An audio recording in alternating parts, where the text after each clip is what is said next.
fundamentally operate, we have three charters from the RBI. One is that of a public financial institution, one is that of an infrastructure finance company, and one is that of a non-banking finance company. So with these three mandates, we conduct our operations across the country with an emphasis on the power sector. The last year has been a very good year for the company, for the power sector, and I would just and maybe go beyond what we have performed so far. I welcome all of you once again to this press meet, and I take this opportunity to thank the Honorable Minister of Power for giving us his valuable guidance, his support and his leadership. I take this opportunity to thank Secretary Ministry of Power as well as all my esteemed colleagues on the board who have been constantly guiding the efforts of REC. I also take this opportunity to thank my parent company, the PFC, for giving us directions. We sanctioned projects with over 3.37 lakh crores. We disbursed, out of these funds, we disbursed in excess of 2.07 crores. Our disbursements, which is the actual financial performance of the company, has shown an increase of over 18% on an year-on-year basis. Our focus on the RE sector continues. We had a very high disbursement in the RE sector. We went up to almost 27,000 crores, which is an increase of over 63% on a year-on-year basis. So our performance in the RE sector has been fairly encouraging. Our loan book, which is the true test or which is a very good indication of the strength of our company, has shown an increase from over 5 lakh crores to 5.66 lakh crores, which is again a huge improvement, considering the fact that in the last 3 years REC has been moving from strength to strength to strength. To build up on a higher capital base is always a challenge, but in spite of that, it gives me great pleasure to announce that REC has recorded its highest ever annual profit of 15,713 crores, which is an increase of 12% on a year-on-year basis. The net worth of the company has gone up to 77,000 crores, 77,638 crores, which is an improvement over which is a growth of over 13% from last year. Our total income has grown up by over close to 20% to almost 56,000 crores. The net interest income has gone up to around 20,000 crores, which is a growth of over 27% compared to last year. Our NPAs have come down substantially. We are now at 0.38% as on 31st March 2025, and we hope to be a zero NPA company this year. Our yield on assets has also improved. It is now at around 10.05%. Our cost of funds is declining year on year. This year we have a cost of funds of almost 7.11%. Consequently, our spread is at around 2.94%, and our NIM, our net interest margin, stands at roughly 3.63%, which is again an improvement over last year. Our capital adequacy ratio, which is a very strong financial indicator of the strength of the company, is at 25.99%, almost 26%, as compared to the mandatory norm of just 15%. So as against 15%, our CAR is at almost 26%. The mandate in the Tier 1 capital is at 10%, and here our Tier 1 capital stands at 23.76%.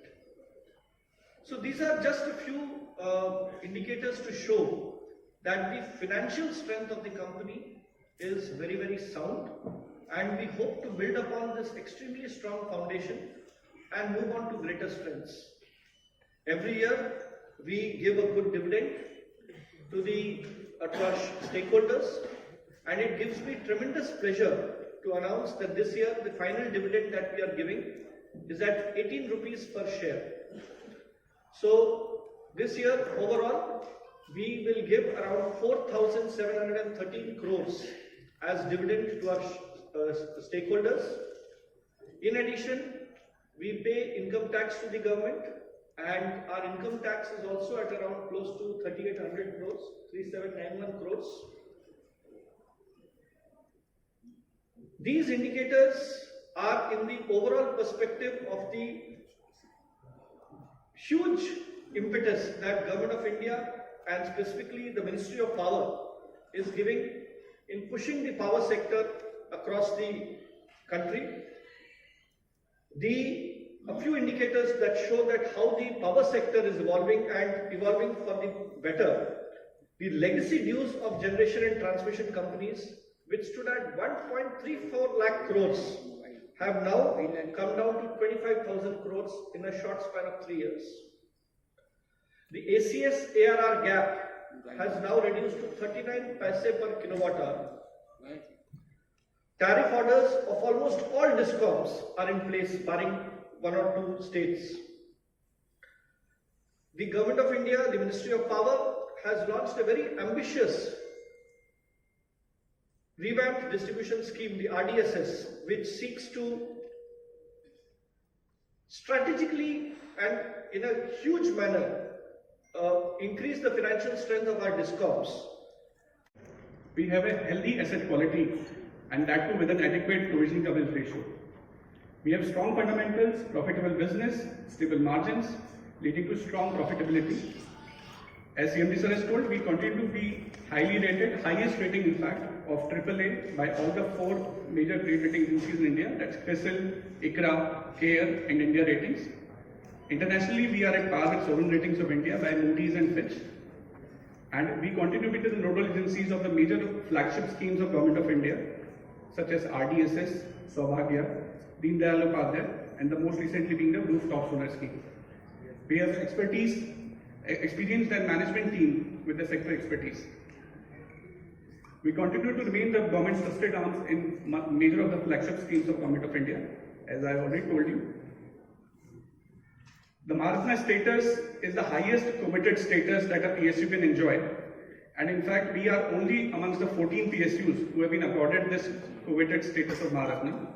This Maharatna status gives us higher greater operational and financial autonomy. It also allows us strategic investments by incorporating JVs, subsidiaries and M&A activities in India and abroad. This all accelerates growth and supports government's vision for the power sector. In 2022, we forayed into infrastructure sector for nation's accelerated development. As a consequence, we can lend to metros, port waterways, airport, oil refineries, roads and highways, IT infra, fiber optics, steel infra, and also health sector. Just to give you a perspective of our shareholder outlook, we are majorly owned by the promoter, Power Finance Corporation. The foreign institutional investors hold 20.48% of REC as of 31st March. And in fact, they have reposed faith in REC continuously from the last so many years since IPO in 2008. The top 10 shareholders are also given in the presentation. This presentation is also available on the website of REC, and you can have the direct access to the presentation as well. As Sir has informed, we have today declared, the Board of Directors have today recommended a final dividend of 2.60 rupees, which is subject to the approvals of shareholders. By virtue of this final dividend, the total dividend for this financial year is 18 rupees on the face value of rupees 10 per share, which is 180%. And the earning per share of REC is rupees 59.55, and the book value per share is 294.84 as at 31st of March 2025. These all dividends are in addition to the bonus that we have been continuously giving to the shareholders, the most recent being 1:3 in August 2022. We have won various awards and accolades in all the spheres, be it risk management, accounting, corporate governance, and in fact I am pleased to inform you that REC has been awarded the Gold Shield under the financial services sector other than banking and insurance category by Institute of Chartered Accountants of India for excellence in financial reporting for the financial year 23-24. Just to give you a brief about the operational performance of REC, we have sanctioned close to 3.37 lakh crores of projects. You can see in the 12 months of FY25, and the renewable sanctions have in fact risen to 1,05,000 crores in this 12-month 25. These robust sanctions across diversified disciplines create a strong order book which will help REC in future growth strategies. The disbursements for the 12 months, these are in fact the highest disbursements that REC has ever made in a financial year, and we have disbursed close to 1,91,000 crores in the entire financial year and nearly 45,000 crores in Q4 itself. These disbursements have grown at a total rate of 18% year on year, and the renewables specifically have grown at 63% year on year. The outstanding loan book, our outstanding loan book has increased by 11% to close to 5,67,000 crores, wherein 87% is held by the state governments and 13% is in the private sector. Our renewable loan book has also increased considerably from 38,971 crores to almost 58,000 crores, and the loan book has grown a considerable growth of 11% year on year. As already informed, we have pan-India presence, and we are lending across 26 states and union territories, as you can show in the graph, India map. I'll take you through to the asset quality of REC. The asset quality has continuously improved of REC, and in fact our gross NPA have reduced to 1.35% and the net NPA to 0.38% as of 31st of March 2025. I'm happy to inform you that in this financial year we have resolved 5 assets aggregating to outstanding loan of close to 6,000 crores during this current year, and in the last quarter we have resolved 2 assets itself. On the remaining NPAs, we have a high provision coverage ratio of around 72%, which has been constituted as per the expected credit loss methodology under Indian accounting standards.